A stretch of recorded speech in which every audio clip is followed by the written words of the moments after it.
Hey everyone. The statement I'm referring to from Disney's CEO Bob Iger is from their most recent earnings conference call, where the CEO of Disney said, "We'd love to have the margins that Netflix has." They've accomplished those margins, though, over a substantially longer period of time.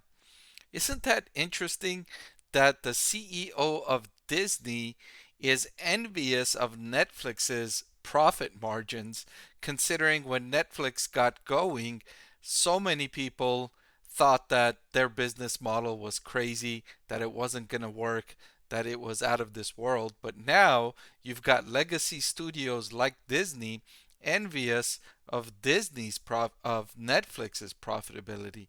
And I'll show you Netflix's profit margin here. Over the years, Netflix had been growing very nicely its operating profit margin to reach over 20% in a trailing 12-month period.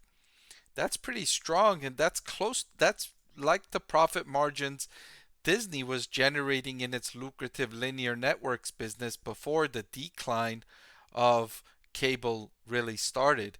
And yes, you could say Netflix's profit margins had been declining, but that was because of all the competition and entry level pricing that so many streaming providers came in with. Recall Disney came in with the entry level price on Disney Plus at $4.99 a month. That has since doubled, over doubled. I think it's $10.99 a month now, and Disney has actually introduced even more price increases coming in that segment, along with competitors that have also increased prices. So industry competitive forces were really strong in 2020, 2021, which started to hurt profit margins in 2022, but those are now rebounding as many participants, including Disney, have announced price increases, cost cuts, reduced content budgets, password sharing crackdowns, and more factors that are reducing competition and are forecast to increase profitability. Disney has said the way it intends to raise its profit margins is through a multitude of factors, including cost reductions that they said they're going to achieve. Remember, they announced they're going to do more than $5.5 billion in cost cuts across the company. And that's a major step in the direction of improving margins. And then pricing. They talked about this in their comments as well. That's another way to do that. You increase your pricing, that increases the profit margin. And then password sharing is another way you could do that, right? If you stop allowing people to share accounts, then some of those people will open up their own accounts, which will increase profitability, right? Right now, you've got significant amounts of people that are sharing accounts. So let's say, for instance, hypothetically, let's throw out a number of 50 million, right? Netflix said a few quarters ago that they suspect there's 100 million people sharing accounts on their service, right? So for Disney, let's say it's 50 million, right?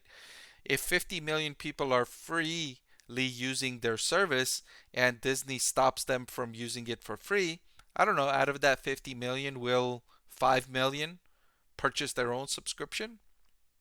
That's reasonable to expect, right? 5 million people at $10 per month. That could be a significant boost to Disney's bottom line if they can convert those free riders into paying subscribers.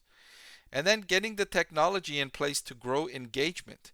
If they can get those recommender systems right, where they can recommend content that they think you're going to watch, and so they can keep you on the platform for longer, the advertising side of the business will be stronger, right?